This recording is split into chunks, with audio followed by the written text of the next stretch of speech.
right, so the members of the president's cabinet, the majority of them that have already been Senate confirmed, of course, coming into the chamber, and you saw many of them there. Austin Westfall is still with me here in the Live Now newsroom. Austin, not many of the Supreme Court justices, to your point.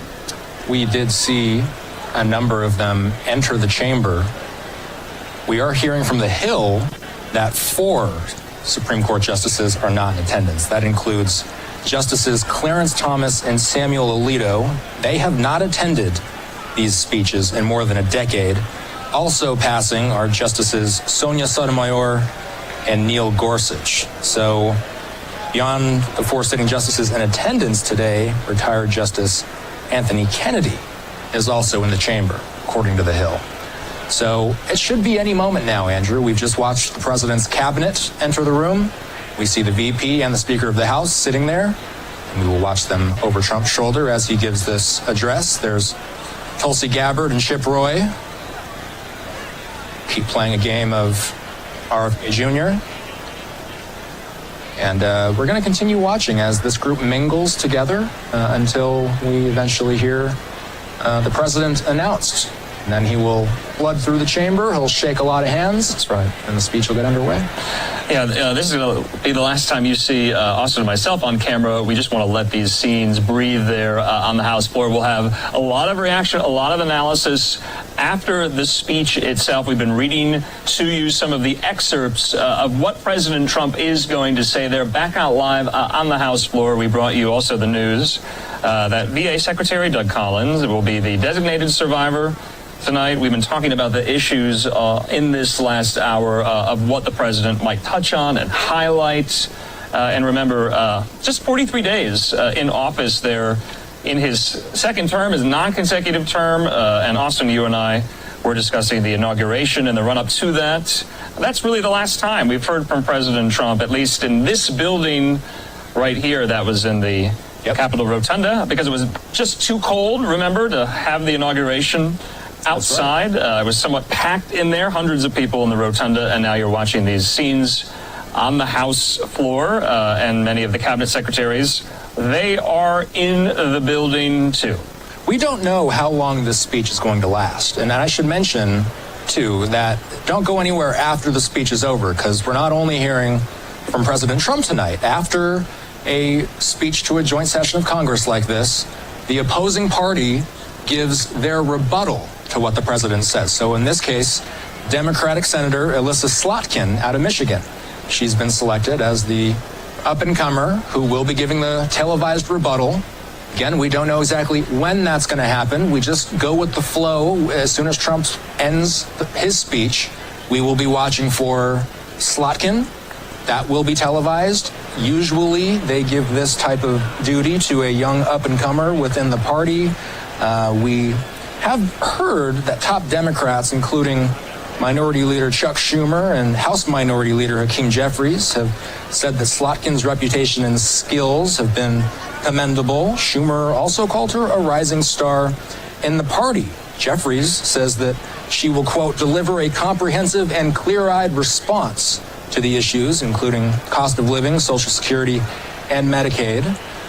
She, as you see on your screen there, was a U.S. representative in Michigan for 6 years. She just won out and won her Senate seat from, she beat out Mike Rogers in this past election cycle. She's a former CIA analyst and Defense Department official. She was born in New York, New York, and raised in Holly, Michigan. She was called to service, by the way, from the terrorist attacks on September 11th. On Slotkin's second day of graduate school in New York City, it drove her career toward national security, and now she will be delivering the Democratic rebuttal, Andrew, to tonight's speech. Yeah, that's right. Just getting to the Senate. She's only been there a couple of months. Remember the outgoing retiring Senator Debbie Stabenow. That was her seat. Slotkin beat Rogers for it. Remember, there's going to be an open Senate seat in Michigan in 2026 as well, Austin. And we'll see if Rogers takes another crack at it there with outgoing Senator Gary Peters. In the meantime here, you're still watching the House floor. We are waiting for President Trump's arrival into the chamber. Everyone seems to be set in place now. You're about to listen to the Sergeant at Arms there, and here we go. Mr. Speaker, the President of the United States.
It's a great honor. Thank you very much. Speaker Johnson, Vice President Vance, the First Lady of the United States,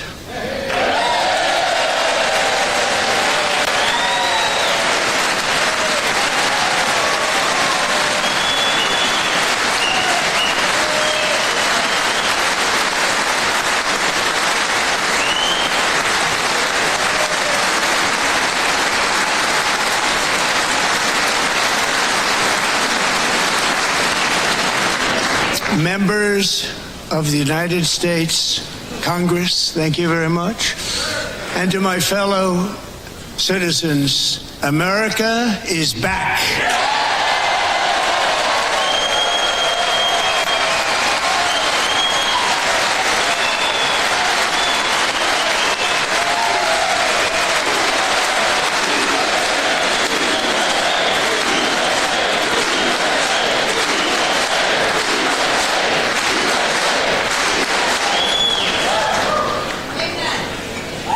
6 weeks ago, I stood beneath the dome of this Capitol and proclaimed the dawn of the golden age of America.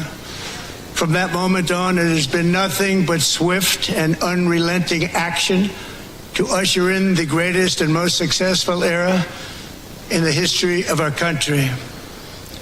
We have accomplished more in 43 days than most administrations accomplished in 4 years or 8 years, and we are just getting started.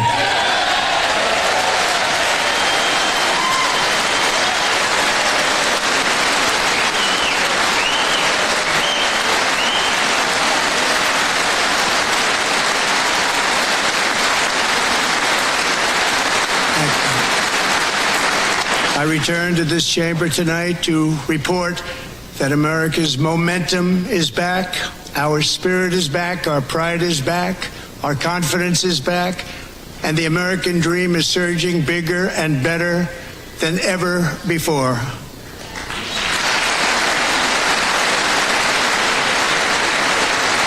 The American dream is unstoppable, and our country is on the verge of a comeback, the likes of which the world has never witnessed and perhaps will never witness again. There's never been anything like it. The presidential election of November 5th was a mandate like has not been seen in many decades. We won all 7 swing states, giving us an electoral college victory of 312 votes.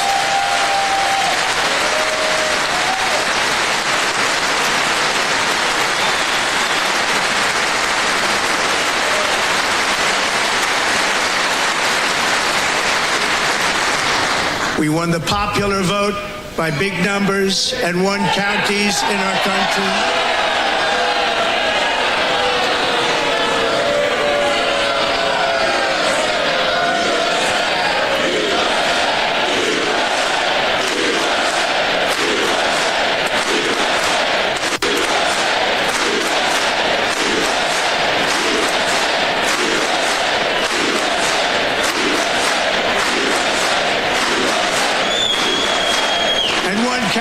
In our country, 2,700 to 525, on a map that reads almost completely red for Republican.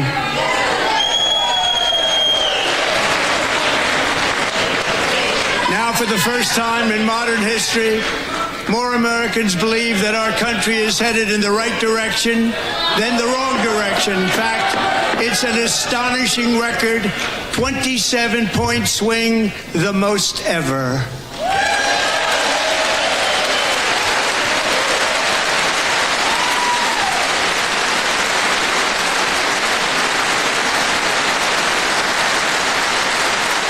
Likewise, small business optimism saw its single largest one-month gain ever recorded, a 41-point jump.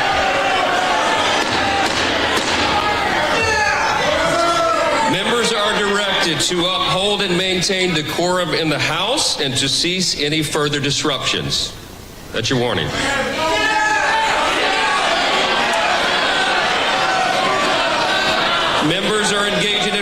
continue in breach of decorum, and the chair is prepared to direct the Sergeant at Arms to restore order to the joint session.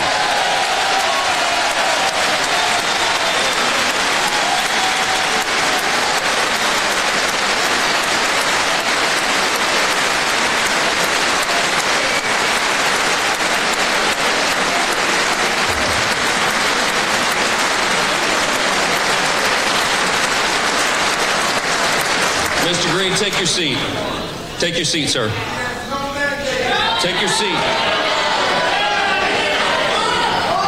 Finding that members continue to engage in willful and concerted disruption of proper decorum, the chair now directs the Sergeant at Arms to restore order. Remove this gentleman from the chamber.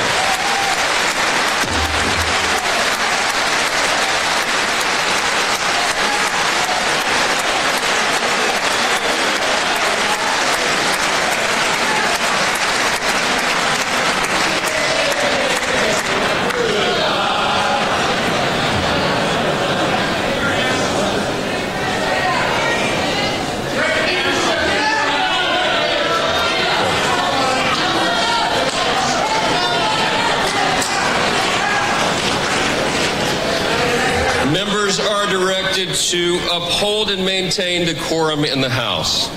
Mr. President, you continue. Thank you. Over the past 6 weeks, I have signed nearly 100 executive orders and taken more than 400 executive actions, a record to restore common sense, safety, optimism, and wealth all across our wonderful land. The people elected me to do the job, and I'm doing it.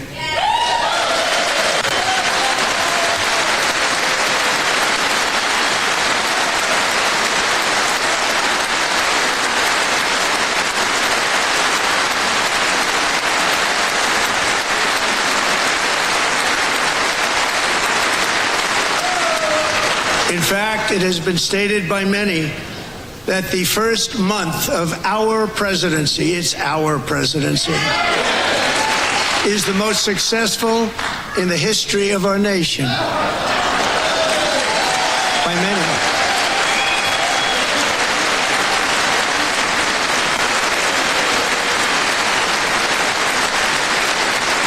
And what makes it even more impressive is that, do you know who number 2 is? George Washington. How about that? I don't know about that list, but we'll take it. Within hours of taking the oath of office, I declared a national emergency on our southern border, and I deployed the U.S. military and Border Patrol to repel the invasion of our country. And what a job they've done. As a result, illegal border crossings last month were by far the lowest ever recorded, ever.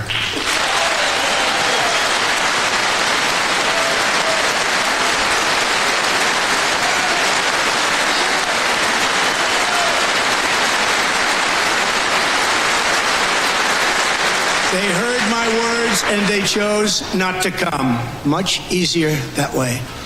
In comparison, under Joe Biden, the worst president in American history, there were hundreds of thousands of illegal crossings a month, and virtually all of them, including murderers, drug dealers, gang members, and people from mental institutions and insane asylums, were released into our country. Who would want to do that? This is my 5th such speech to Congress. And once again, I look at the Democrats in front of me, and I realize there is absolutely nothing I can say to make them happy or to make them stand or smile or applaud. Nothing I can do. I could find a cure to the most devastating disease, a disease that would wipe out entire nations, or announce the answers to the greatest economy in history, or the stoppage of crime to the lowest levels ever recorded. And these people sitting right here will not clap, will not stand, and certainly will not cheer for these astronomical achievements. They won't do it, no matter what. Five times I've been up here. It's very sad, and it just shouldn't be this way.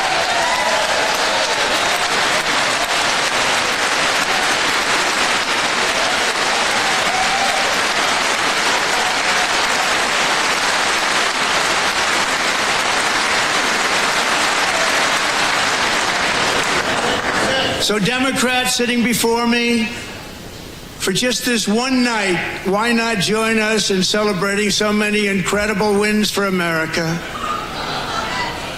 For the good of our nation, let's work together and let's truly make America great again.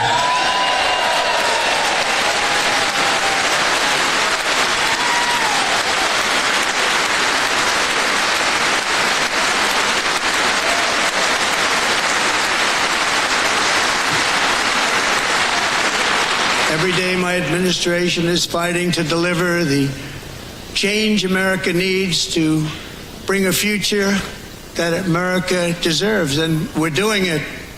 This is a time for big dreams and bold action. Upon taking office, I imposed an immediate freeze on all federal hiring, a freeze on all new federal regulations, and a freeze on all foreign aid.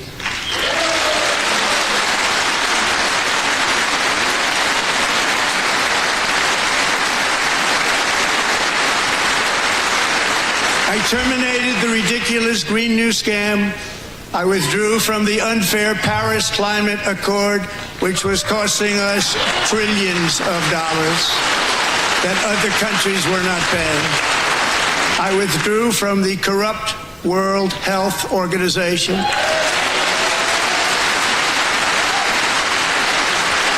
And I also withdrew from the anti-American UN Human Rights Council.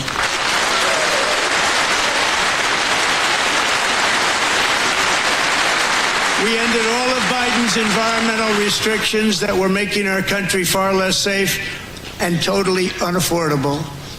And importantly, we ended the last administration's insane electric vehicle mandate, saving our auto workers and companies from economic destruction.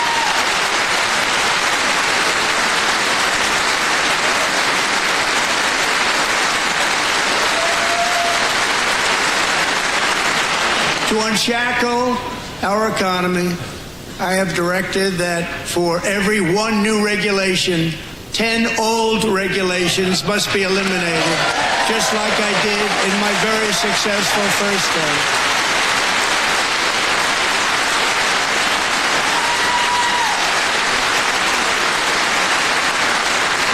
And in that first term, we set records on ending unnecessary rules and regulations like no other president had done before. We ordered all federal workers to return to the office. They will either show up for work in person or be removed from their job.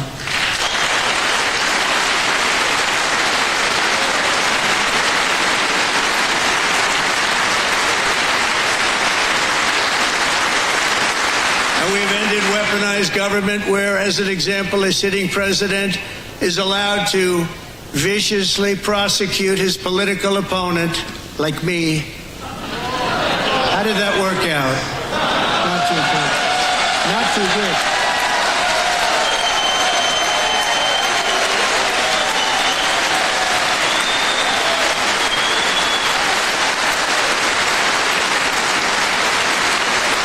And I have stopped all government censorship and brought back free speech in America. It's back.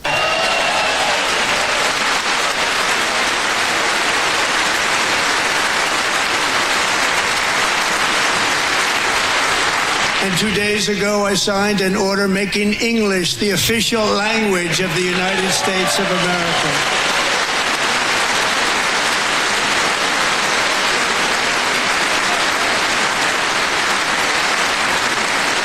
I renamed the Gulf of Mexico the Gulf of America.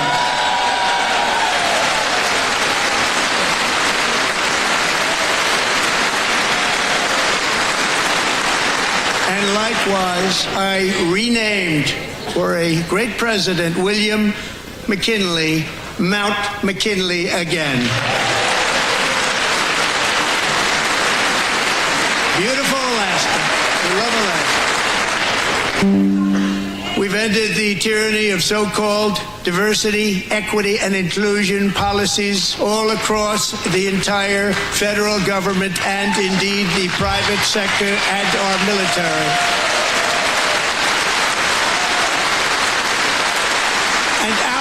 country will be woke no longer.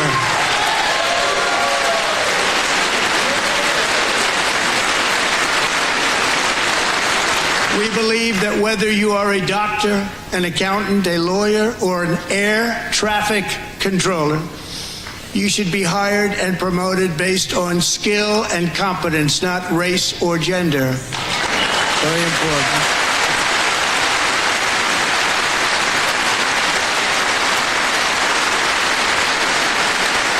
You should be hired based on merit. And the Supreme Court, in a brave and very powerful decision, has allowed us to do so. Thank you. Thank you very much. Thank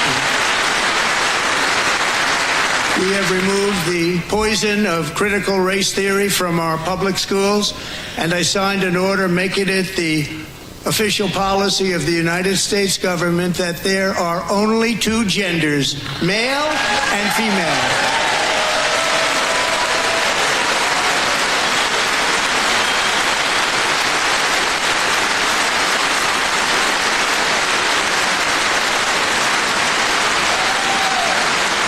I also signed an executive order to ban men from playing in women's sports.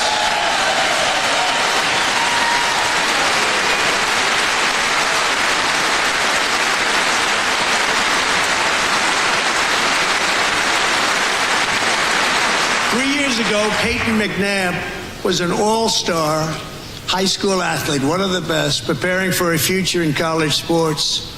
But when her girls' volleyball match was invaded by a male, he smashed the ball so hard in Peyton's face, causing traumatic brain injury, partially paralyzing her right side and ending her athletic career. It was a shot like she's never seen before. She's never seen anything like it. Peyton is here tonight in the gallery, and Peyton, from now on, schools will kick the men off the girls' team, or they will lose all federal funding.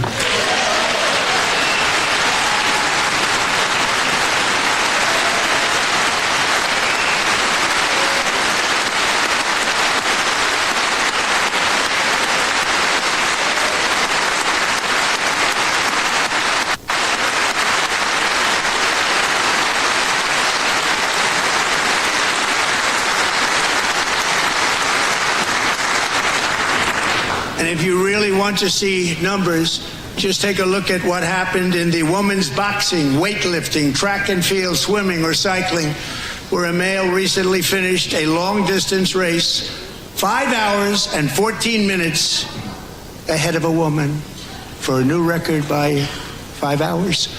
Broke the record by 5 hours. It's demeaning for women, and it's very bad for our country. We're not going to put up with it any longer.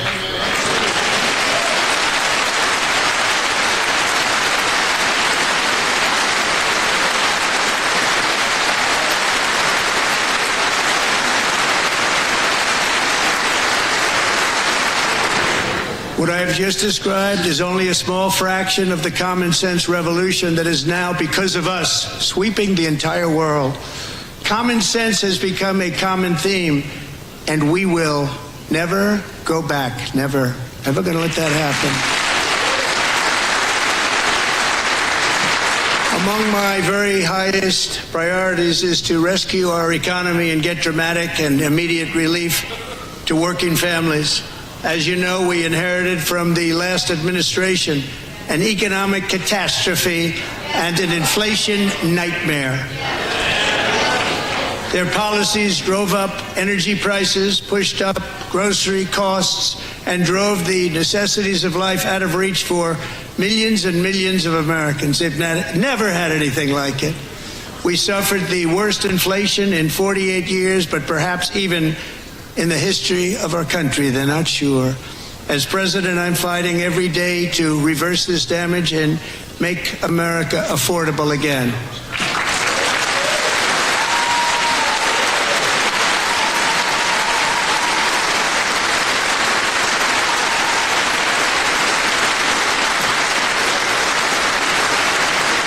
Joe Biden especially let the price of eggs get out of control.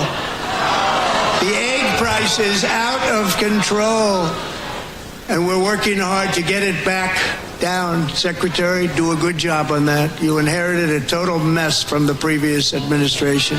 Do a good job.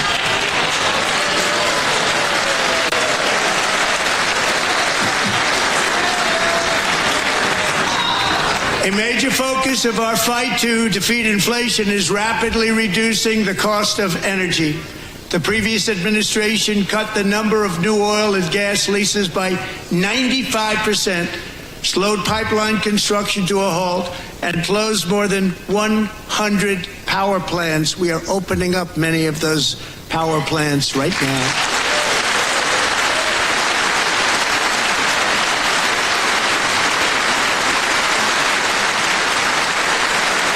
And frankly, we have never seen anything like it. That's why on my first day in office, I declared a national energy emergency. As you've heard me say many times, we have more liquid gold under our feet than any nation on earth, and by far. And now I fully authorize the most talented team ever assembled to go and get it. It's called Drill, Baby, Drill.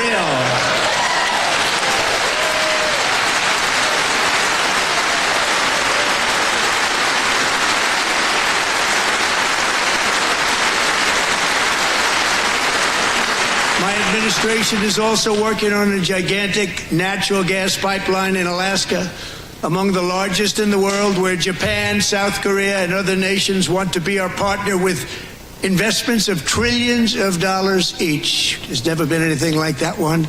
It will be truly spectacular. It's all set to go. The permitting is gotten. And later this week, I will also take historic action to dramatically expand production of critical minerals and rare earths here in the USA.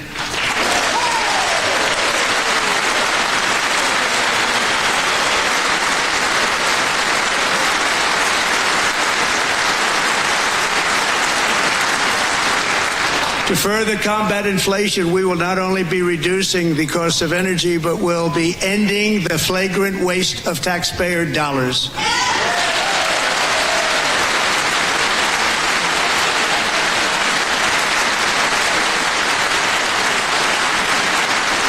And to that end, I have created the brand new Department of Government Efficiency. DOGE.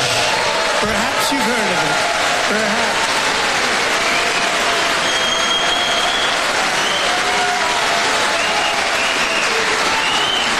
Which is headed by Elon Musk, who is in the gallery tonight.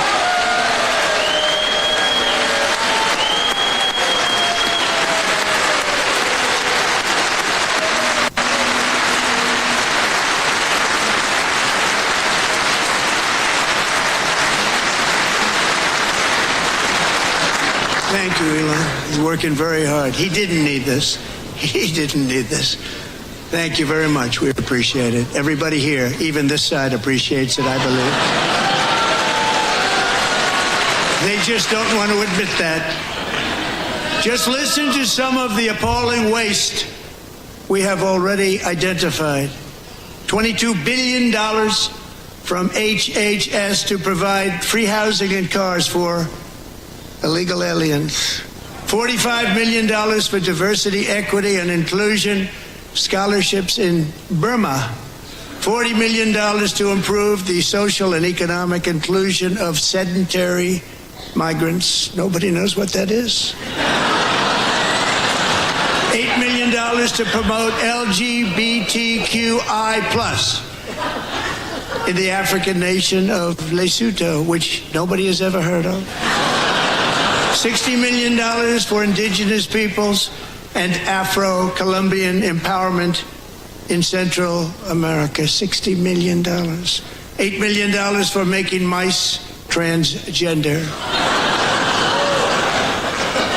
This is real. $32 million for a left-wing propaganda operation in Moldova. $10 million for male circumcision in Mozambique. $20 million for the Arab Sesame Street in the Middle East. It's a program, $20 million for a program. $1.9 billion to recently created Decarbonization of Homes Committee, headed up, and we know she's involved. Just at the last moment, the money was passed over by a woman named Stacey Abrams. Have you ever heard of her? A $3.5 million consulting contract for lavish fish monitoring. $1.5 billion for voter confidence in Liberia. $14 million for social cohesion in Mali. $59 million for illegal alien hotel rooms in New York City. He's a real estate developer. He's done very well. $250,000 to increase vegan local climate action innovation in Zambia. $42 million for social and behavior change in Uganda. $14 million for improving public procurement in Serbia. $47 million for improving learning outcomes in Asia. Asia's doing very well with learning. I don't know what we're doing. Should use it ourselves. And $101 million for DEI contracts at the Department of Education. The most ever paid, nothing even like it. Under the Trump administration, all of these scams, and they're far worse, but I didn't think it was appropriate to talk about them. They're so bad. Many more have been found out and exposed and swiftly terminated by a group of very intelligent, mostly young people, headed up by Elon, and we appreciate it. We found hundreds of billions of dollars of fraud.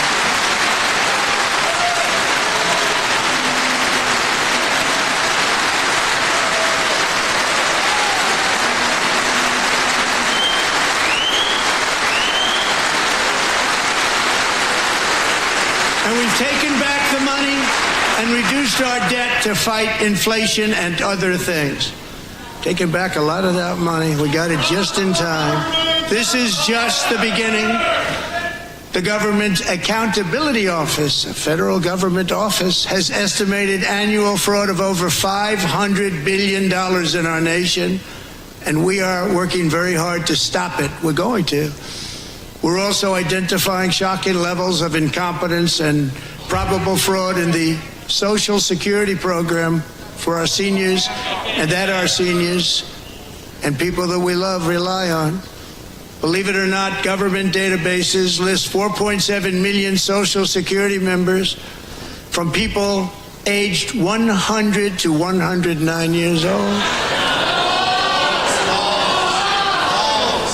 It lists 3.6 million people from ages 110 to 119. I don't know any of them. I know some people that are rather elderly, but not quite that elderly. 3.47 million people from ages 120 to 129. 3.9 million people from ages 130 to 139. 3.5 million people from ages 140 to 149. And money is being paid to many of them, and we're searching right now. In fact, Pam, good luck. Good luck. You're going to find it.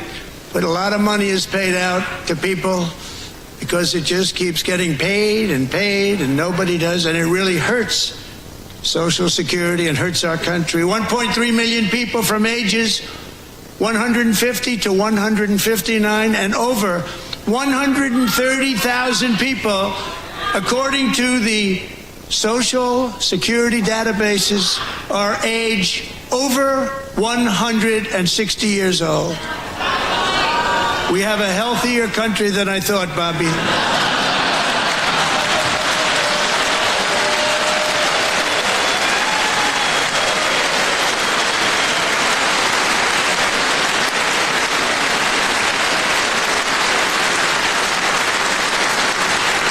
Including, to finish, 1,039 people between the ages of 220 and 229 One person between the age of 240 and 249, and one person is listed at 360 years of age. More than 100 years. More than 100 years older than our country. But we're going to find out where that money's going. And it's not going to be pretty. By slashing all of the fraud, waste, and theft we can find, we will defeat inflation, bring down mortgage rates, lower car payments and grocery prices, protect our seniors, and put more money in the pockets of American families.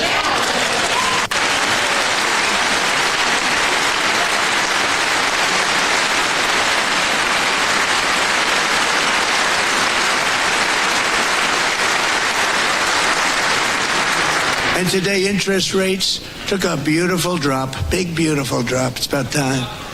And in the near future, I want to do what has not been done in 24 years, balance the federal budget. We're going to balance it.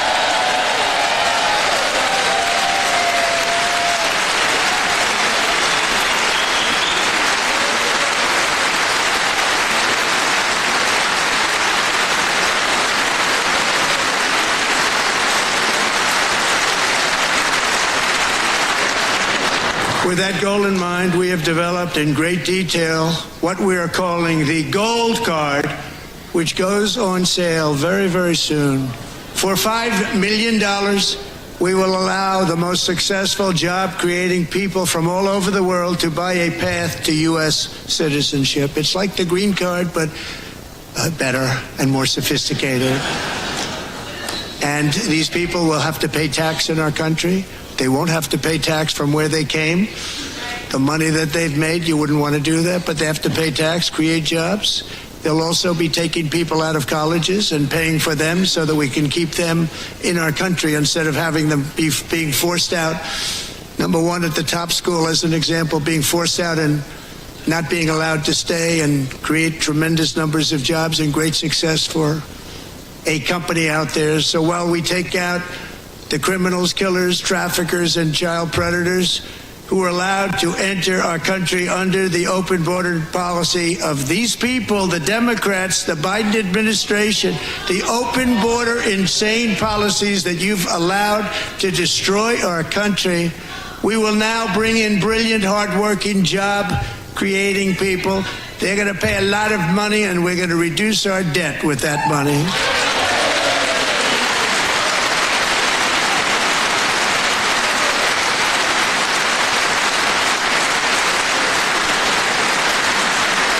Americans have given us a mandate for bold and profound change. For nearly 100 years, the federal bureaucracy has grown until it has crushed our freedoms, ballooned our deficits, and held back America's potential in every possible way. The nation founded by pioneers and risk takers now drowns under millions and millions of pages of regulations and debt. Approvals that should take 10 days to get instead take 10 years, 15 years, and even 20 years before you're rejected.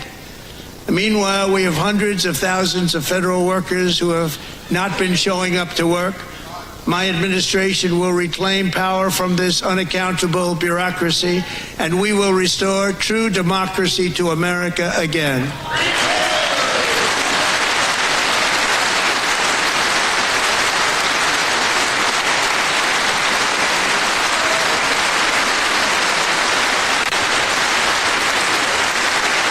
Federal bureaucrat who resists this change will be removed from office immediately.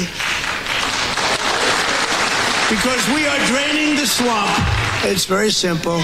And the days of rule by unelected bureaucrats are over.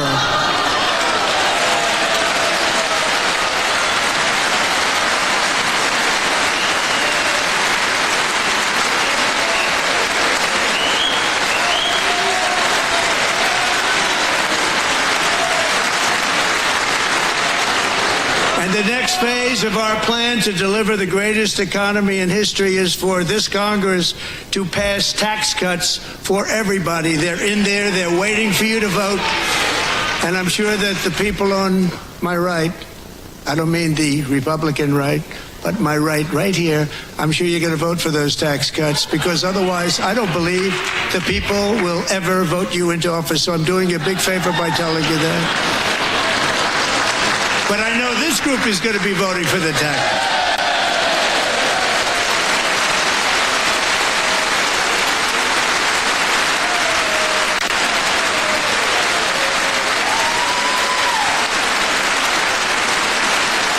Thank you. It's a very, very big part of our plan. We had tremendous success in our first term with it. A very big part of our plan. We're seeking permanent income tax cuts all across the board.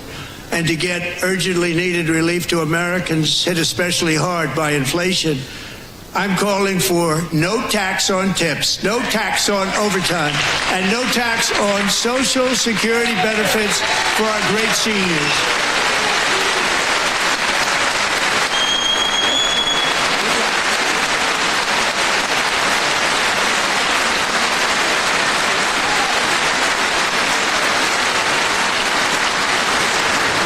And I also want to make interest payments on car loans tax deductible, but only if the car is made in America.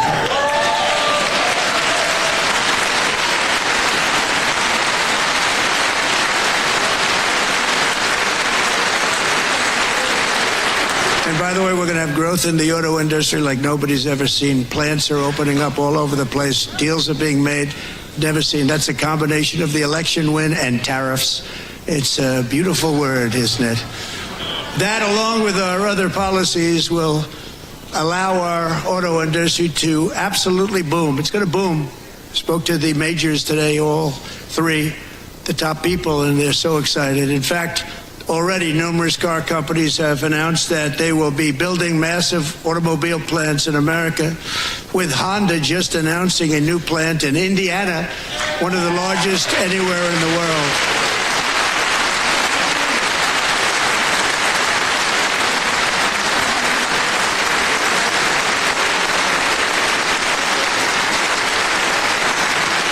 And this has taken place since our great victory on November 5th, a date which will hopefully go down as one of the most important in the history of our country.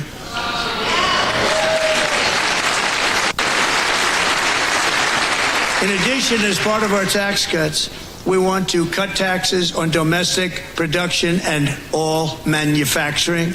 And just as we did before, we will provide 100% expensing. It will be retroactive to January 20th, 2025. And it was one of the main reasons why our tax cuts were so successful in our first term, giving us the most successful economy in the history of our country. First term. We had a great first term.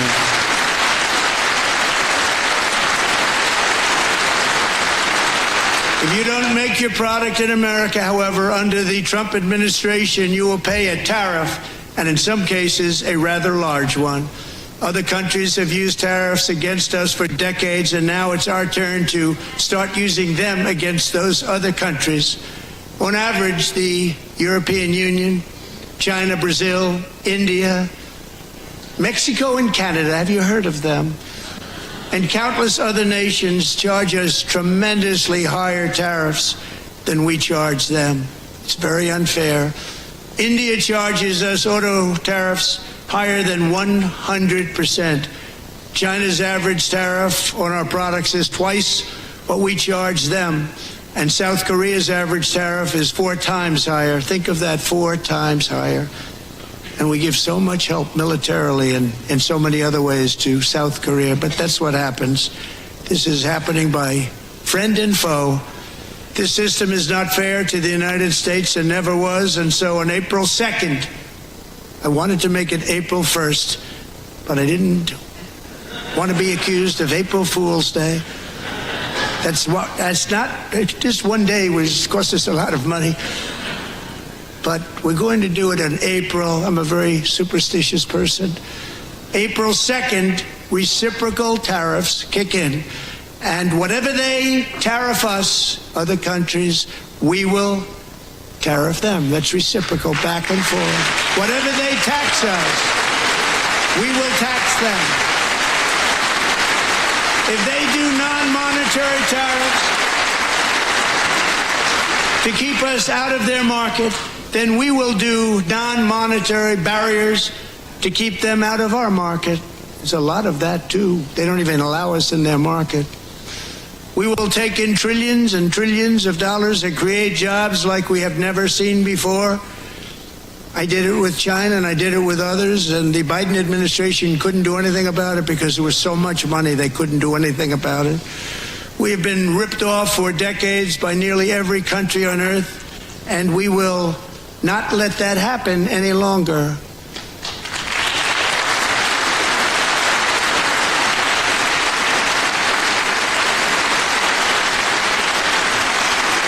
Much has been said over the last 3 months about Mexico and Canada, but we have very large deficits with both of them. But even more importantly, they've allowed fentanyl to come into our country at levels never seen before, killing hundreds of thousands of our citizens and many very young, beautiful people, destroying families. Nobody's ever seen anything like it. They are, in effect, receiving subsidies of hundreds of billions of dollars. We pay subsidies to Canada and to Mexico of hundreds of billions of dollars, and the United States will not be doing that any longer. We're not going to do it any longer.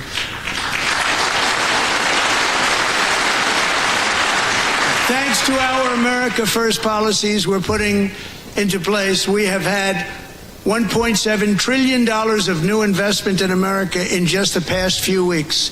The combination of the election and our economic policies that people of SoftBank, one of the most brilliant anywhere in the world, announced a $200 billion investment. OpenAI and Oracle, Larry Ellison, announced $500 billion investment, which they wouldn't have done if Kamala had won. Apple announced $500 billion investment. Tim Cook called me. He said, I cannot spend it fast enough. It's going to be much higher than that, I believe. They'll be building their plants here instead of in China. And just yesterday, Taiwan Semiconductor, the biggest in the world, most powerful in the world, has a tremendous amount, 97% of the market, announced a $165 billion investment to build the most powerful chips on earth right here in the USA.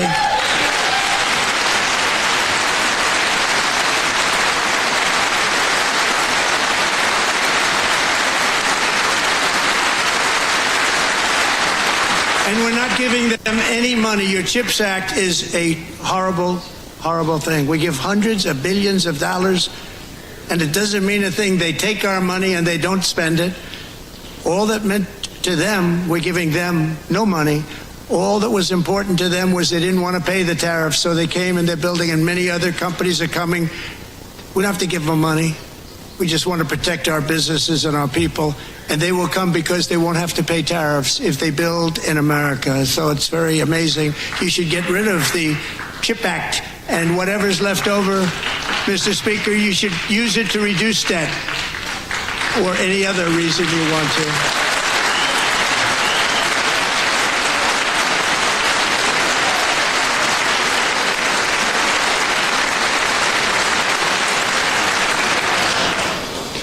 Our new trade policy will also be great for the American farmer. I love the farmer. Who will now be selling into our home market, the USA, because nobody is going to be able to compete with you. Because those goods that come in from other countries and companies, they're really in a bad position in so many different ways. They're uninspected. They may be very dirty and disgusting, and they come in and they pour in and they hurt our American farmers. The tariffs will go on agricultural product coming into America, and our farmers, starting on April 2nd, it may be a little bit of an adjustment period. We had that before when I made the deal with China, $50 billion of purchases, and I said, just bear with me, and they did. They did. Probably have to bear with me again, and this will be even better. That was great.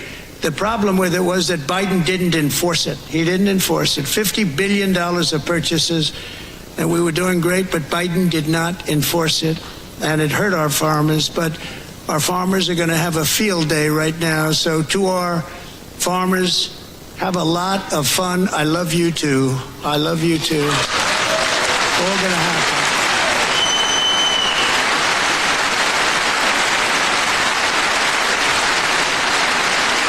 And I have also imposed a 25% tariff on foreign aluminum, copper, lumber, and steel, because if we don't have, as an example, steel and lots of other things, we don't have a military, and frankly we just won't have a country very long. Here today is a proud American steelworker, fantastic person from Decatur, Alabama, Jeff Denard.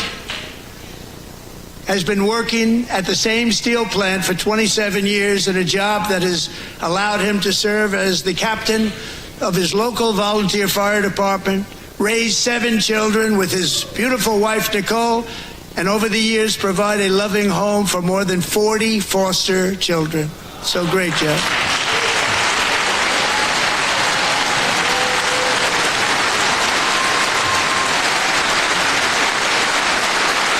Thank you, Jeff.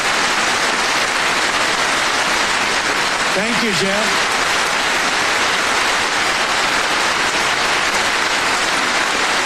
Stories like Jeff's remind us that tariffs are not just about protecting American jobs.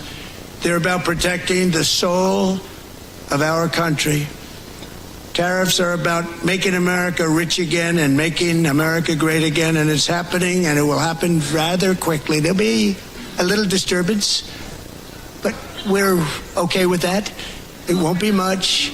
No, you're not. Oh. And look where Biden took us. Very low, the lowest we've ever been. Jeff, I want to thank you very much. And I also want to recognize another person who has devoted herself to foster care community. She works so hard on it. A very loving person, our magnificent First Lady of the United States.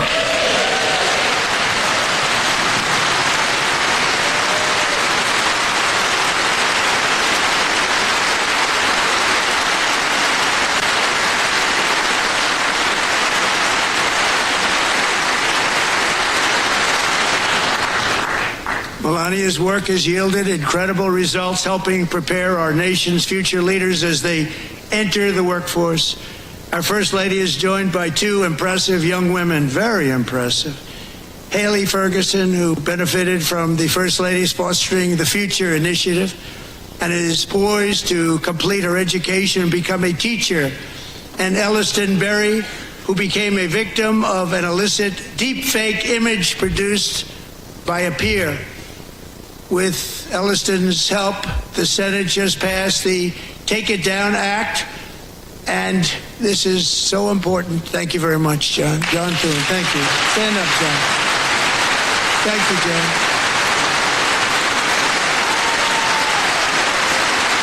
Thank you all very much.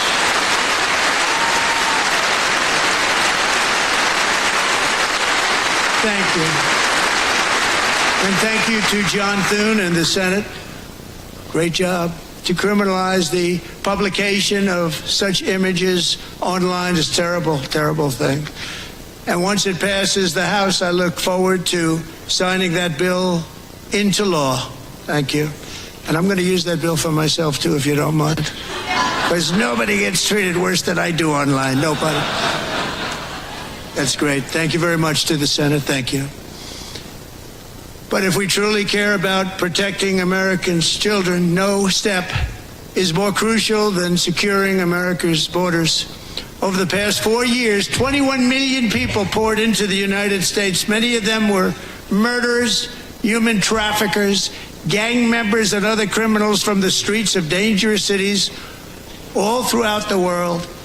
Because of Joe Biden's insane and very dangerous open border policies, they are now strongly embedded in our country, but we are getting them out and getting them out fast.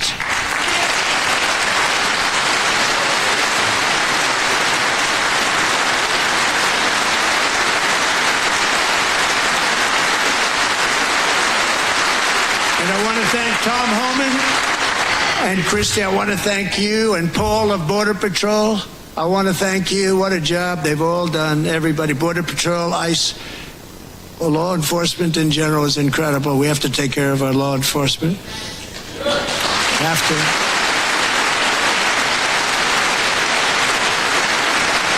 Last year, a brilliant 22-year-old nursing student named Laken Riley, the best in her class, admired by everybody, went out for a jog on the campus of the University of Georgia. That morning, Laken was viciously attacked, assaulted, beaten, brutalized, and horrifically murdered. Laken was stolen from us by a savage illegal alien gang member who was arrested while trespassing across Biden's open southern border and then set loose into the United States under the heartless policies of that failed administration. It was indeed a failed administration. He had then been arrested and released in a Democrat-run sanctuary city, a disaster, before ending the life of this beautiful young angel. With us this evening are Laken's beloved mother, Allison, and her sister, Lauren.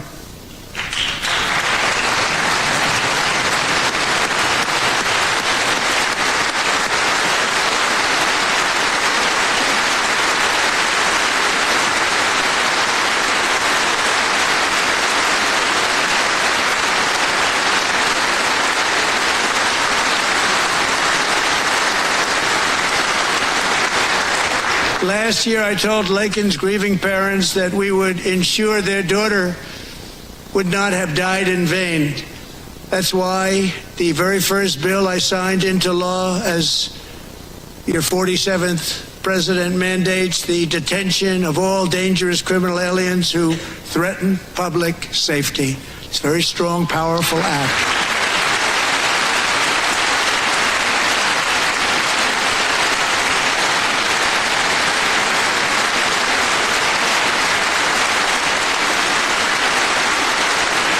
It's called the Laken-Riley Act. So Allison and Lauren, America will never, ever forget our beautiful Laken Hope Riley.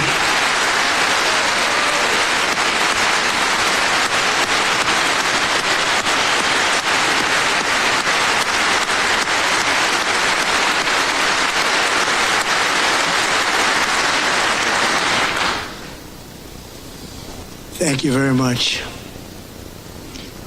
Since taking office, my administration has launched the most sweeping border and immigration crackdown in American history, and we quickly achieved the lowest numbers of illegal border crossers ever recorded. Thank you.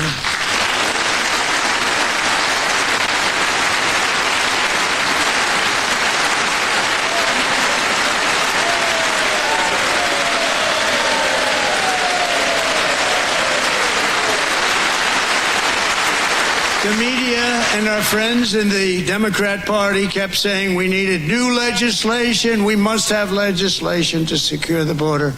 But it turned out that all we really needed was a new president.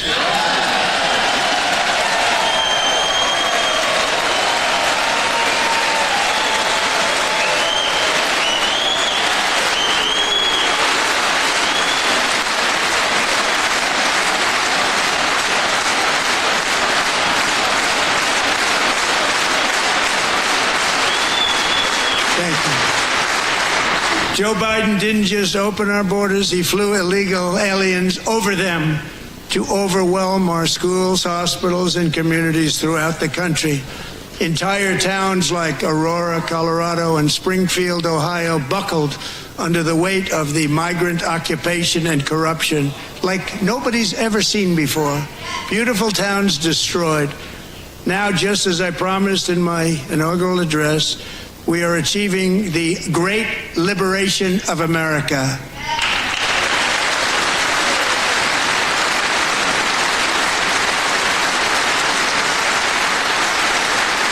But there still is much work to be done. Here tonight is a woman I have gotten to know Alexis Nungary from Houston. Wonderful woman. Last June, Alexis's 12-year-old daughter, her precious Jocelyn, walked to a nearby convenience store. She was kidnapped, tied up, assaulted for 2 hours under a bridge, and horrifically murdered. Arrested and charged with this heinous crime are 2 illegal alien monsters from Venezuela, released into America by the last administration through their ridiculous open border. The death of this beautiful 12-year-old girl and the agony of her mother and family touched our entire nation greatly. Alexis, I promised that we would always remember your daughter, your magnificent daughter, and earlier tonight I signed an order keeping my word to you. One thing I have learned about Jocelyn is that she loved animals so much. She loved nature. Across Galveston Bay, from where Jocelyn lived in Houston, you will find a magnificent national wildlife refuge, a pristine, peaceful, 34,000-acre sanctuary for all of God's creatures on the edge of the Gulf of America. Alexis, moments ago, I formally renamed that refuge in loving memory of your beautiful daughter, Jocelyn. So, Mr. Vice President, if you would, may I have the order?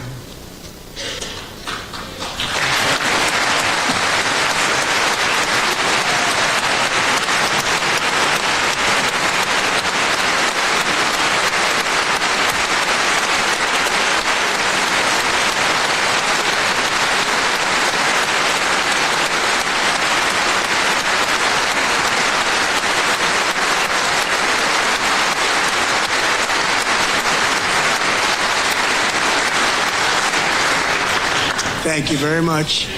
All 3 savages charged with Jocelyn and Lakin's murders were members of the Venezuelan prison gang, the toughest gang, they say, in the world, known as Tren de Aragua. 2 weeks ago, I officially designated this gang, along with MS-13 and the bloodthirsty Mexican drug cartels, as foreign terrorist organizations.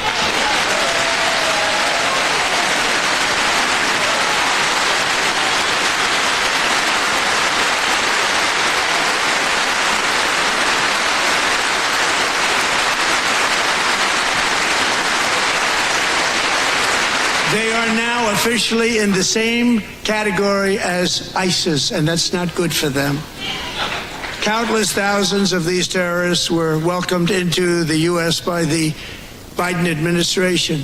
But now every last one will be rounded up and forcibly removed from our country, or, if they're too dangerous, put in jails, standing trial in this country, because we don't want them to come back ever.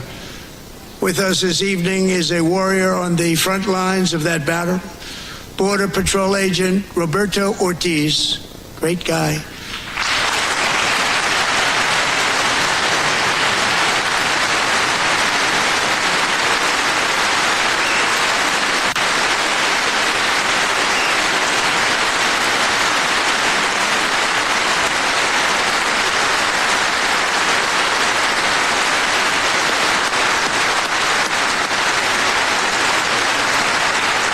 In January, Roberto and another agent were patrolling by the Rio Grande near an area known as Cartel Island. Doesn't sound too nice to me.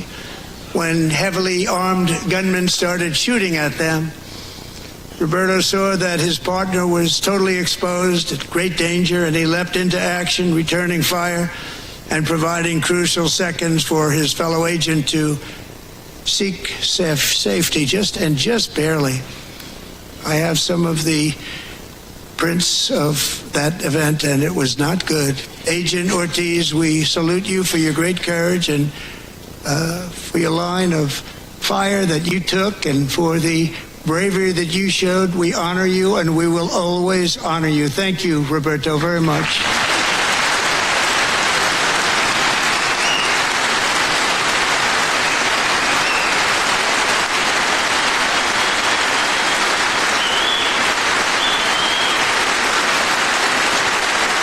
Thank you, Roberto. actually got to know him on my many calls to the border. He's a great, great gentleman. The territory to the immediate south of our border is now dominated entirely by criminal cartels that murder, rape, torture, and exercise total control. They have total control over a whole nation, posing a grave threat to our national security. The cartels are waging war on America, and it's time for America to wage war on the cartels, which we are doing.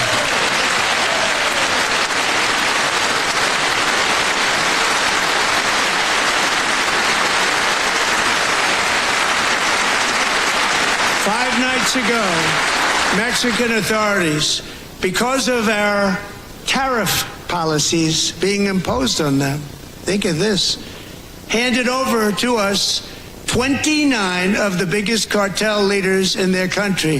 That has never happened before. They want to make us happy. First time ever. But we need Mexico and Canada to do much more than they've done, and they have to stop the fentanyl and drugs pouring into the USA. They're going to stop it. I have sent Congress a detailed funding request laying out exactly how we will eliminate these threats to protect our homeland and complete the largest deportation operation in American history, larger even than current record holder President Dwight D. Eisenhower, a moderate man, but someone who believed very strongly in borders. Americans expect Congress to send me this funding without delay so I can sign it into law. So, Mr. Speaker, John Thune, both of you, I hope you're going to be able to do that, Mr. Speaker. Thank you. Mr. Leader, thank you. Thank you very much. And let's get it to me. I'll sign it so fast, you won't even believe it.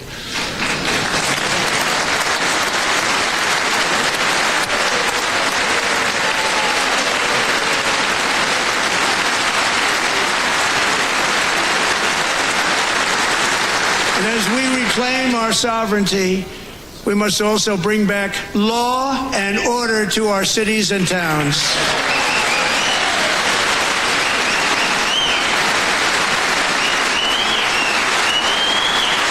In recent years, our justice system has been turned upside down by radical left lunatics.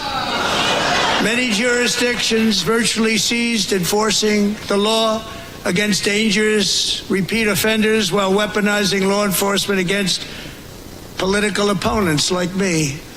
My administration has acted swiftly and decisively to restore fair, equal, and impartial justice under the constitutional rule of law, starting at the FBI and the DOJ. Pam, good luck. Cash, wherever you may be, good luck. Good luck. Pam Bondye. Good luck. So important. Going to do a great job. Cash, thank you. Thank you, Cash.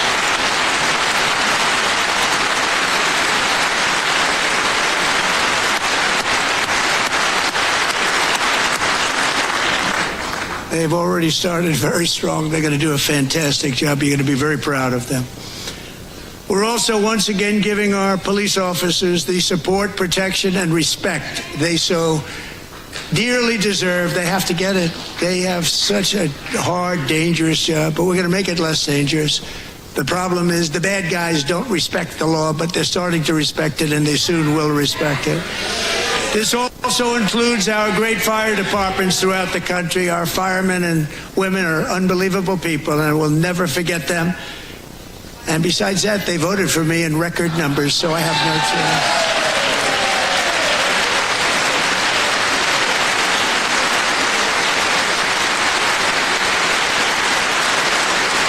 One year ago this month, 31-year-old New York police officer Jonathan Diller, unbelievably wonderful person and a great officer, was gunned down at a traffic stop on Long Island. I went to his funeral.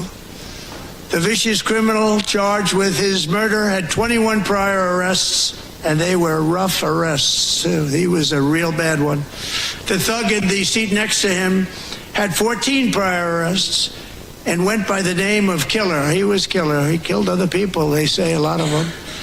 I attended Officer Diller's service, and when I met his wife and one-year-old son, Ryan, it was very inspirational, actually. His widow's name is Stephanie, and she is here tonight. Stephanie, thank you very much, Stephanie. Thank you very much.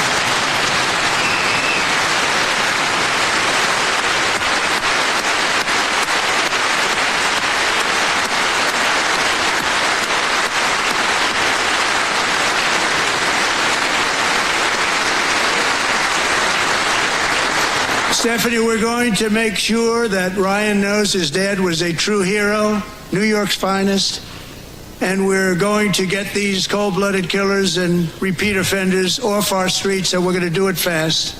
Got to stop it. They get out with 28 arrests. They push people into subway trains. They hit people over the head, back of the head with baseball bats. We got to get them out of here. I've already signed an executive order requiring a mandatory death penalty for anyone who murders a police officer. And tonight I'm asking Congress to pass that policy into permanent law.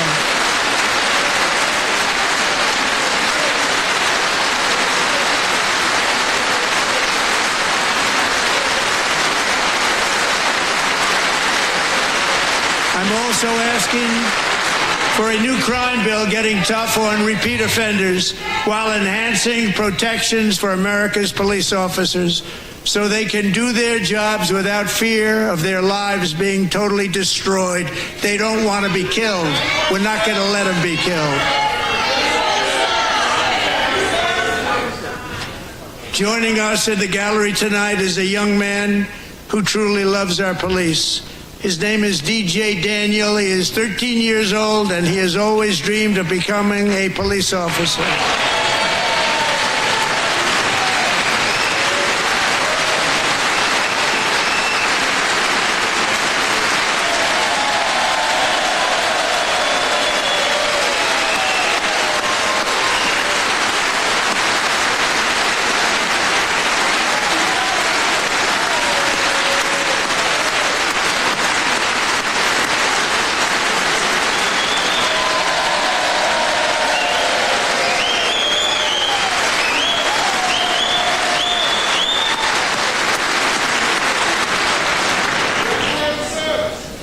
But in 2018, DJ was diagnosed with brain cancer.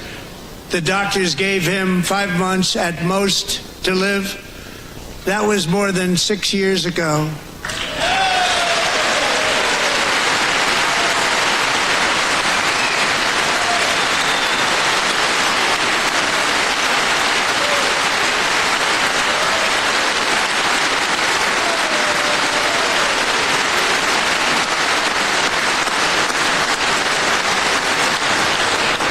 Since that time, DJ and his dad have been on a quest to make his dream come true, and DJ has been sworn in as an honorary law enforcement officer, actually a number of times. The police love him, the police departments love him.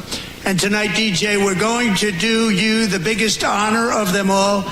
I am asking our new Secret Service Director, Sean Curran, to officially make you an agent of the United States Secret Service.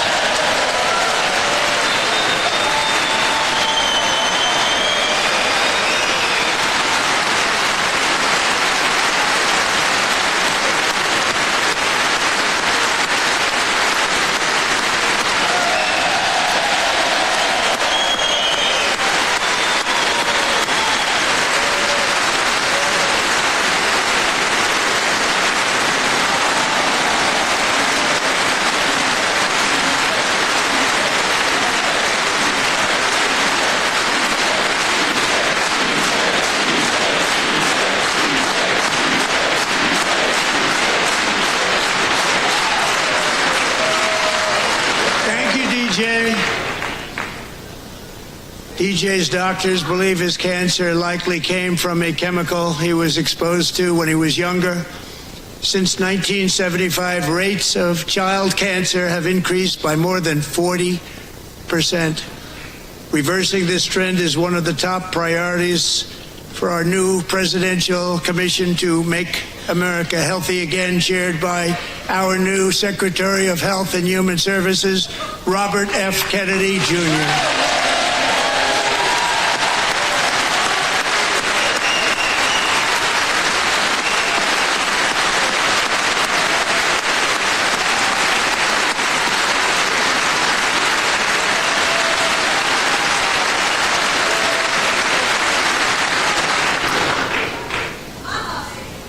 With the name Kennedy, you would have thought everybody over here would have been cheering. How quickly they forget. Our goal is to get toxins out of our environment, poisons out of our food supply, and keep our children healthy and strong. As an example, not long ago, and you can't even believe these numbers, 1 in 10,000 children had autism, 1 in 10,000. And now it's 1 in 36. There's something wrong. 1 in 36. Think of that. So we're going to find out what it is, and there's nobody better than Bobby and all of the people that are working with you. You have the best to figure out what is going on. Okay, Bobby? Good luck. It's a very important job. Thank you.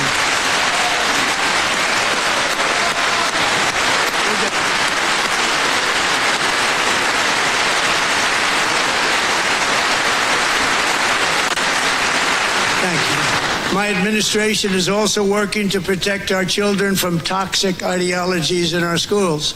A few years ago, January, Littlejohn and her husband discovered that their daughter's school had secretly socially transitioned their 13-year-old little girl. Teachers and administrators conspired to deceive January and her husband while encouraging her daughter to use a new name and pronouns. They, them pronoun, actually, all without telling January, who is here tonight and is now a courageous advocate against this form of child abuse. January, thank you. Thank you. Thank you very much.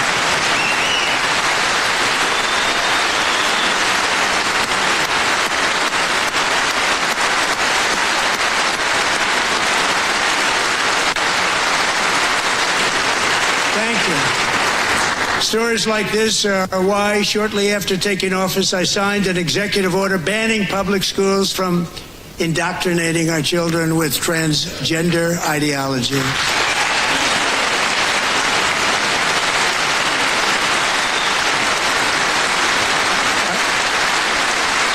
I also signed an order to cut off all taxpayer funding to any institution that engages in the sexual mutilation of our youth.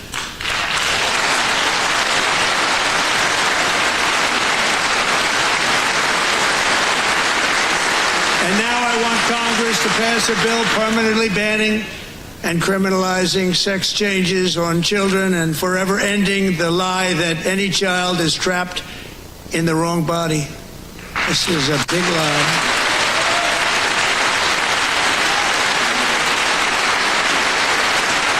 And our message to every child in America is that you are perfect exactly the way God made you.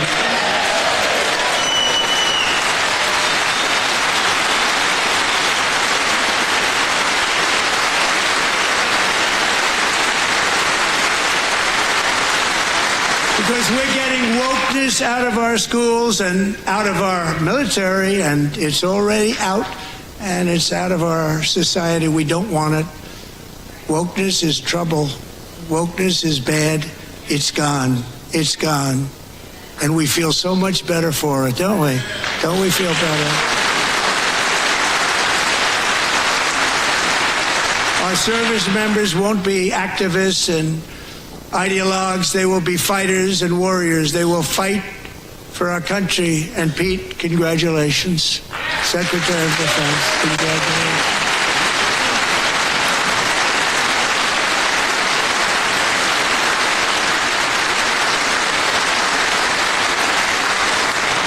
And he's not big into the woke movement, I can tell you. I know him well. I am am pleased to report that in January, the U.S. Army had its single best recruiting month in 15 years, and that all armed services are having among the best recruiting results ever in the history of our services. What a difference.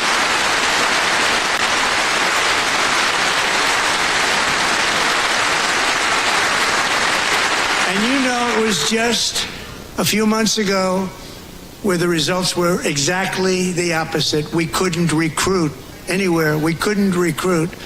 Now we're having the best results just about that we've ever had. What a tremendous turnaround. It's really a beautiful thing to see. People love our country again. It's very simple. They love our country and they love being in our military again. So it's a great thing, and thank you very much. Great job. Thank you.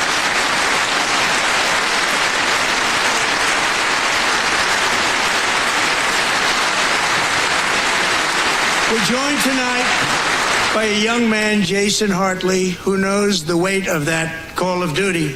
Jason's father, grandfather, and great-grandfather all wore the uniform. Jason tragically lost his dad, who was also a Los Angeles County Sheriff's deputy when he was just a boy, and now he wants to carry on the family legacy of service. Jason is a senior in high school, a six-letter varsity athlete, a really good athlete, they say, a brilliant student with a 4.46, that's good, GPA.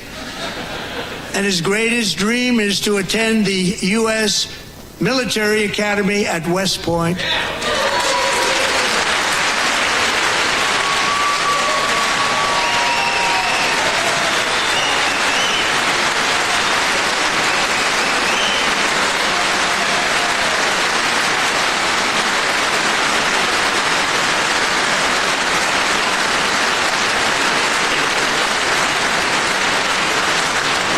And Jason, that's a very big deal getting in. That's a hard one to get into. But I'm pleased to inform you that your application has been accepted. You will soon be joining the Corps of Cadets.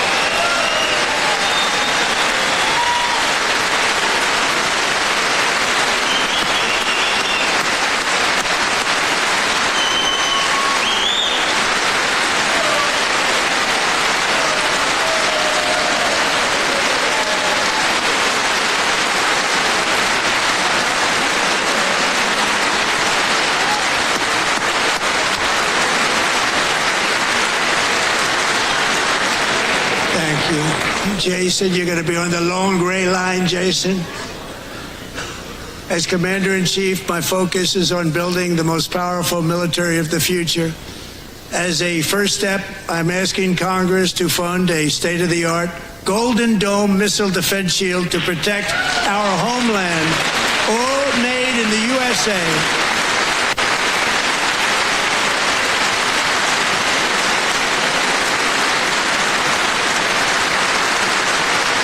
Ronald Reagan wanted to do it long ago, but the technology just wasn't there, not even close. But now we have the technology. It's incredible, actually. And other places, they have it. Israel has it. Other places have it. And the United States should have it too, right, Tim, right? They should have it too. So I want to thank you. But it's a very, very important. This is a very dangerous world. We should have it. We want to be protected, and we're going to protect our citizens like never before. To boost our defense industrial base, we are also going to resurrect the American shipbuilding industry, including commercial shipbuilding and military shipbuilding.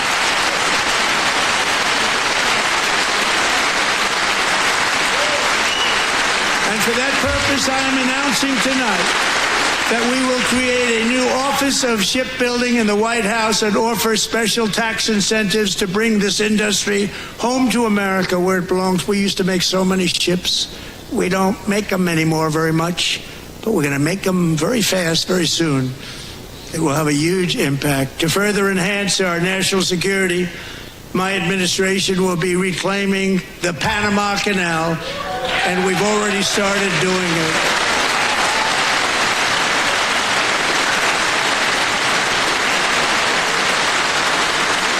Just today, a large American company announced they are buying both ports around the Panama Canal and lots of other things having to do with the Panama Canal and a couple of other canals. The Panama Canal was built by Americans for Americans, not for others, but others could use it. But it was built at tremendous cost of American blood and treasure. 38,000 workers died building the Panama Canal. They died of malaria, they died of snake bites and mosquitoes. Not a nice place to work. They paid them very highly to go there, knowing there was a 25% chance that they would die. The most expensive project also that was ever built in our country's history, if you bring it up to modern day costs. It was given away by the Carter administration for $1, but that agreement has been violated very severely. We didn't give it to China. We gave it to Panama, and we're taking it back.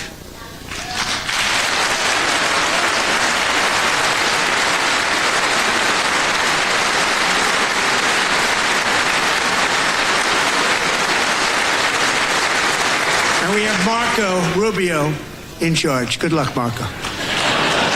Now, we know who to blame if anything goes wrong. Marco's been amazing, and he's going to do a great job. Think of it, he got 100 votes.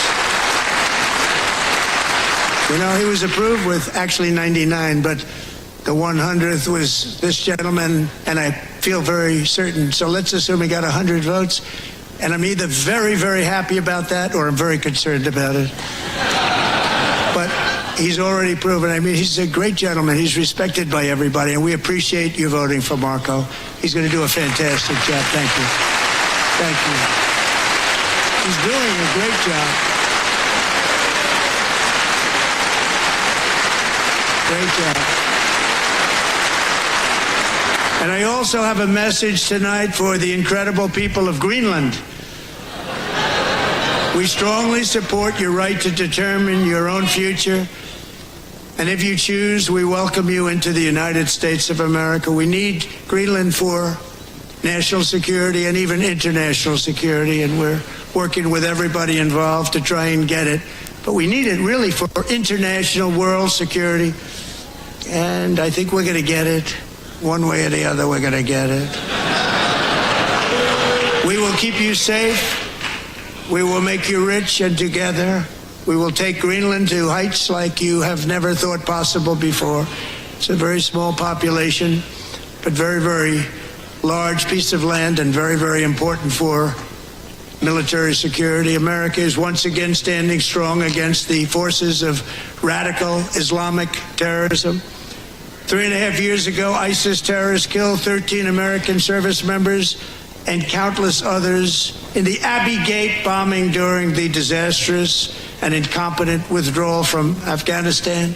Not that they were withdrawing, it was the way they withdrew. Perhaps the most embarrassing moment in the history of our country. Tonight I am pleased to announce that we have just apprehended the top terrorist responsible for that atrocity, and he is right now on his way here to face the swift sword of American justice.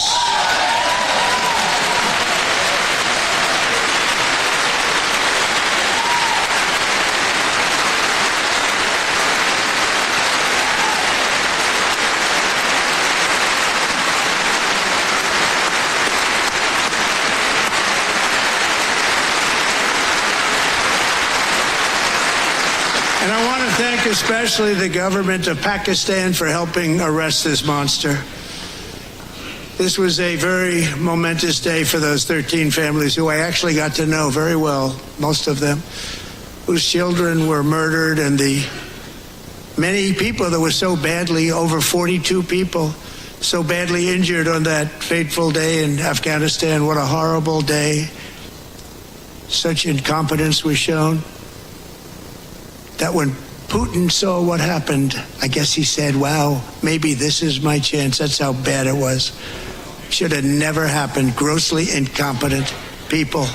I spoke to many of the parents and loved ones, and they're all in our hearts tonight. Just spoke to them on the phone. We had a big call. Every one of them called, and everybody was on the line, and They did nothing but cry with happiness. They were very happy, as happy as you can be under those circumstances. Their child, brother, sister, son, daughter was killed for no reason whatsoever. In the Middle East, we're bringing back our hostages from Gaza. In my first term, we achieved one of the most groundbreaking peace agreements in generations, the Abraham Accords.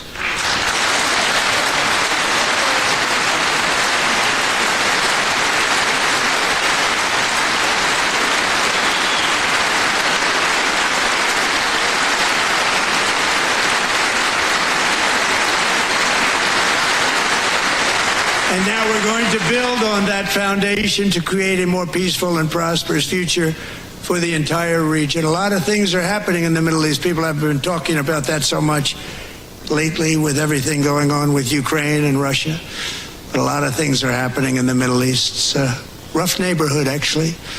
I'm also working tirelessly to end the savage conflict in Ukraine. Millions of Ukrainians and Russians have been needlessly killed or wounded in this horrific and brutal conflict with no end in sight.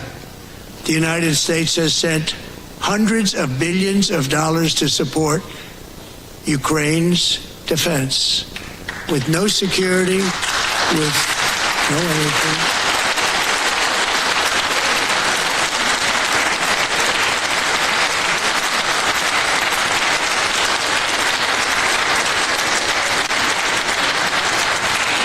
Do you want to keep it going for another 5 years? Yeah, you would say Pocahontas says yes.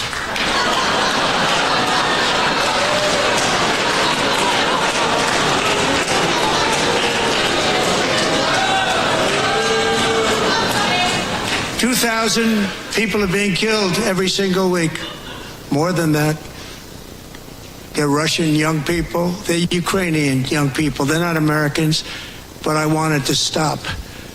Meanwhile, Europe has sadly spent more money buying Russian oil and gas than they have spent on defending Ukraine, by far. Think of that. They've spent more buying Russian oil and gas than they have defending. And we've spent perhaps $350 billion, like taking candy from a baby. That's what happened. And they've spent $100 billion. What a difference that is. And we have an ocean separating us, and they don't. But we're getting along very well with them, and lots of good things are happening.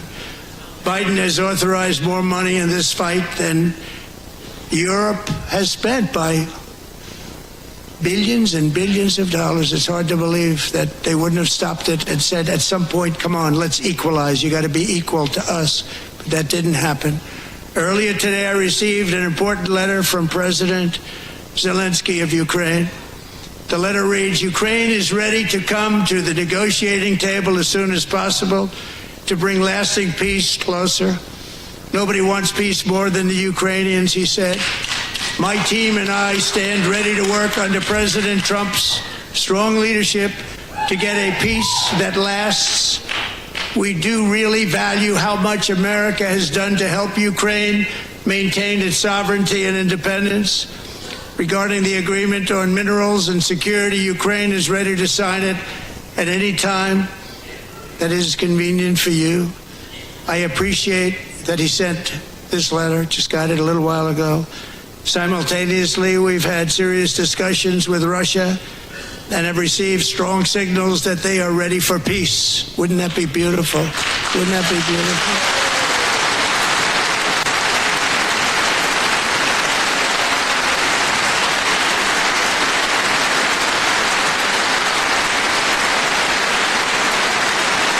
Wouldn't that be beautiful?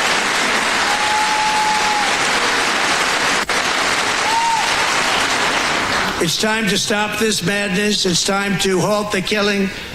It's time to end this senseless war. If you want to end wars, you have to talk to both sides. Nearly 4 years ago, amid rising tensions, a history teacher named Mark Fogel was detained in Russia and sentenced to 14 years in a penal colony. Rough stuff. The previous administration barely lifted a finger to help him. They knew he was innocent, but they had no idea where to begin. But last summer, I promised his 95-year-old mother, Malphine, that we would bring her boy safely back home. After 22 days in office, I did just that, and they are here tonight.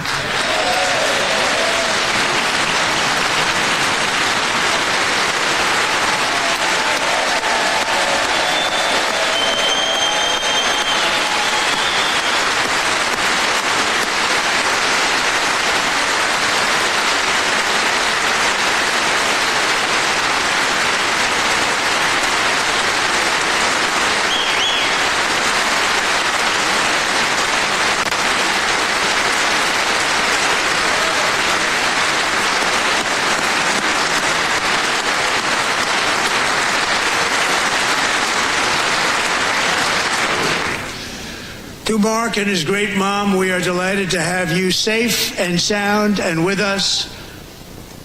As fate would have it, Mark Fogel was born in a small rural town in Butler, Pennsylvania. Have you heard of it? Where his mother has lived for the past 78 years. I just happened to go there last July 13th for a rally. That was not pleasant. And that is where I met his beautiful mom right before I walked onto that stage. And I told her I would not forget what she said about her son. And I never did I? Never forgot. Less than 10 minutes later, at that same rally, gunfire rang out, and a sick and deranged assassin unloaded 8 bullets from his sniper's perch into a crowd of many thousands of people. My life was saved by a fraction of an inch, but some were not so lucky. Corey Comparator was a firefighter, a veteran, a Christian, a husband, a devoted father, and above all, a protector. When the sound of gunshots pierced the air, it was a horrible sound. Corey knew instantly what it was and what to do. He threw himself on top of his wife and daughters and shielded them from the bullets with his own body. Corey was hit really hard. You know the story from there. He sacrificed his life to save theirs. 2 others, very fine people, were also seriously hit. But thankfully, with the help of 2 great country doctors, we thought they were gone and they were saved. So those doctors had great talent. We're joined by Corey's wife, Helen, who was his high school sweetheart, and their 2 beloved daughters, Allison and Kaylee. Thank you.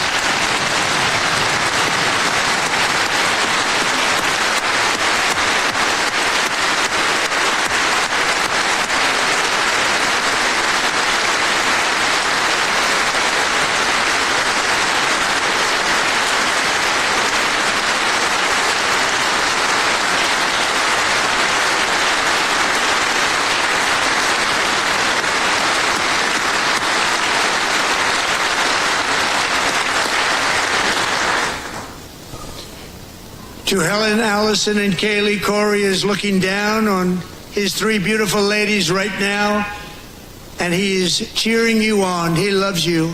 He is cheering you on. Corey was taken from us much too soon, but his destiny was to leave us all with a shining example of the selfless devotion of a true American patriot. It was love like Corey's that built our country, and it's love like Corey's that is going to make our country more majestic than ever before. I believe that my life was saved that day in Butler for a very good reason. I was saved by God to make America great again. I believe that.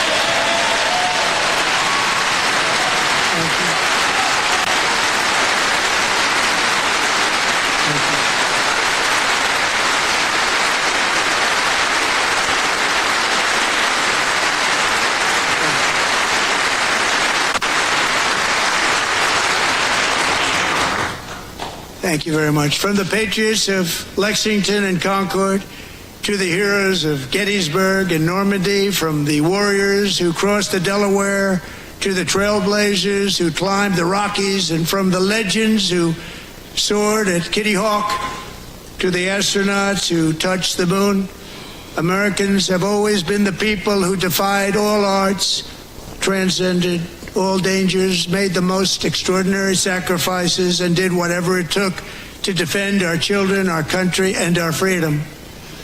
And as we have seen in this chamber tonight, that same strength, faith, love, and spirit is still alive and thriving in the hearts of the American people.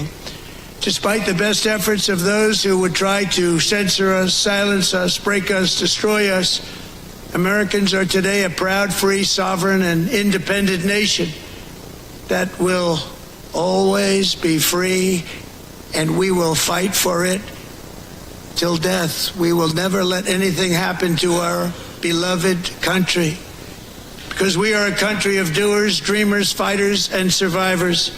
Our ancestors crossed a vast ocean, strode into the unknown wilderness, and carved their fortunes from the rock and soil of a perilous and very dangerous frontier.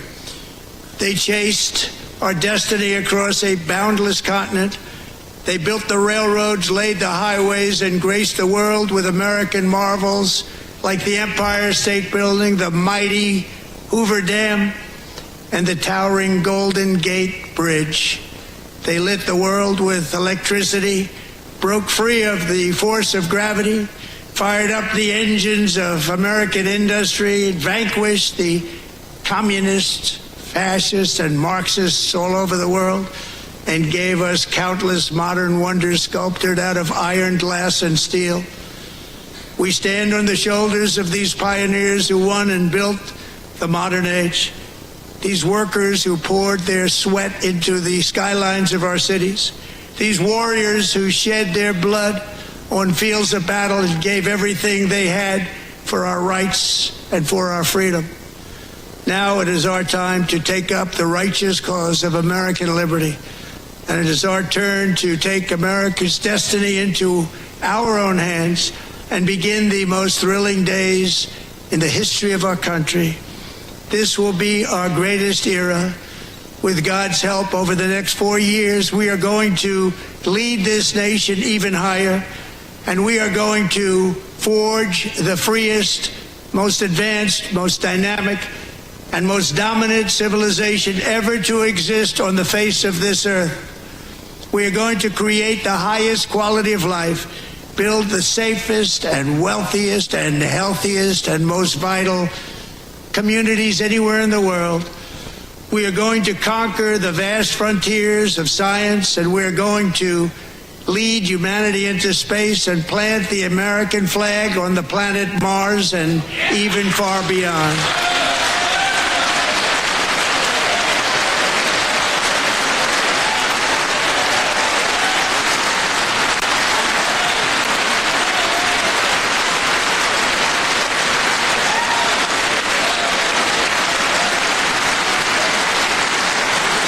And through it all, we are going to rediscover the unstoppable power of the American spirit.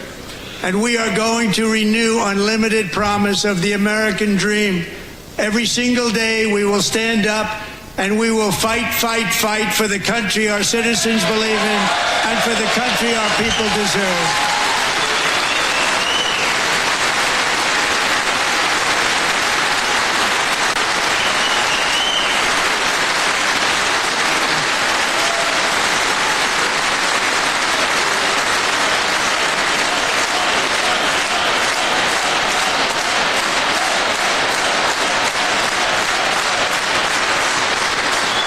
My fellow Americans, get ready for an incredible future, because the golden age of America has only just begun. It will be like nothing that has ever been seen before. Thank you, God bless you, and God bless America.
there you have it. Andrew Kraft here now in the anchor chair with some of the recap of what we just heard for a little over an hour and 40 minutes.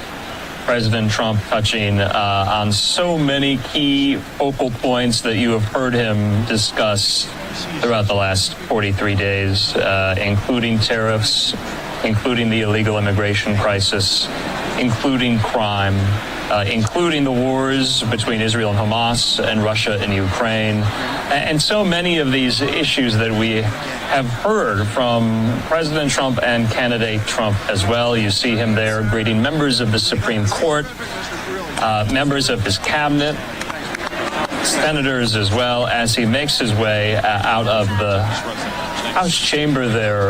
We're going to keep this shot up because we have joining us now my colleague Austin Westfall here in the Live Now newsroom, and our friend there at 24 Site News, Tom LoBianco, who helped us get through the 2024 campaign season here. I'm just going to bring down the audio there on the House floor. I'm going to ask Tom this first. You know, Tom, a lot of these speeches, sometimes they're about, or most times they're about, the theatrics and the showbiz quality and the partisan antics, so to speak, because you can make the argument that this was somewhat of a cookie-cutter Trump speech. We've heard him say a lot of these things before, but some of the antics being proffered there by some of these Democrats, I'm talking about Al Green, the Democrat of Texas, who was escorted out of the chamber by the Sergeant-at-Arms. Does that redound to Democrats in their favor at all? You and I have discussed so much how the Democratic brand right now is in trouble, is in question. Did they do themselves any favors with that tonight, Tom? Well, remains to be seen, especially with Al Green. Remember that Al Green back in 2017 was the first member of Congress to file articles of impeachment against then President Trump in the first term. So you kind of expect that from somebody like Green.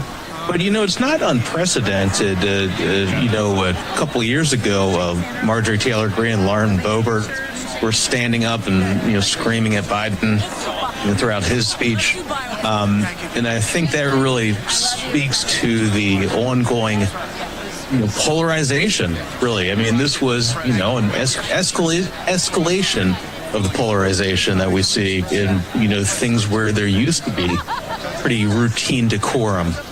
Something as official as granted, it's not officially a State of the Union, but basically a State of the Union speech.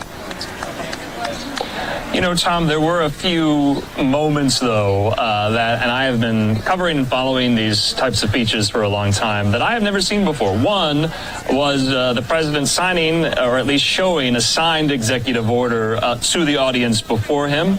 Hadn't seen that before. But also, and correct me if I'm wrong here, I know you're a student of history, had never seen before the Speaker of the House gavel the chamber into order, or at least try to, pausing the president's speech. I mean, that was very, very different.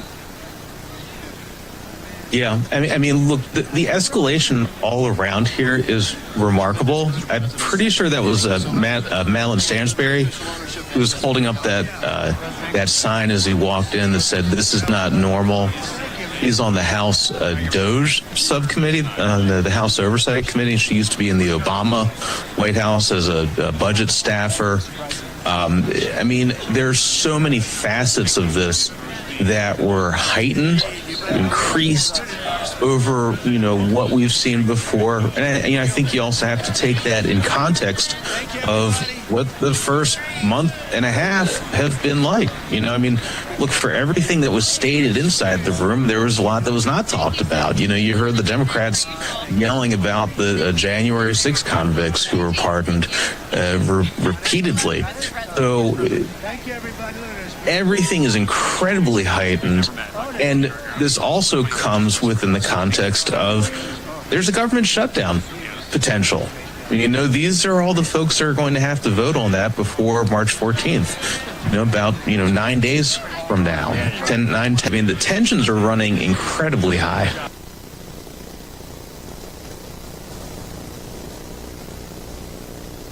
going to keep these shots up. Remember, we're getting a Democratic rebuttal very, very soon here from Michigan Democratic Senator, the freshman Alyssa Slotkin. So bear with us here. If you are watching, just want to come on camera to introduce everyone who is here, because we know a lot of you have been watching. Myself, Andrew Kraft, Tom Lobianco there with 24 Site News, and Austin Westwell, my colleague here in the Live Now newsroom. Austin, questions for Tom? You know, we watch so many speeches with you, Tom, and I like to ask this question and take kind of a political science 101 perspective with things. What's the point of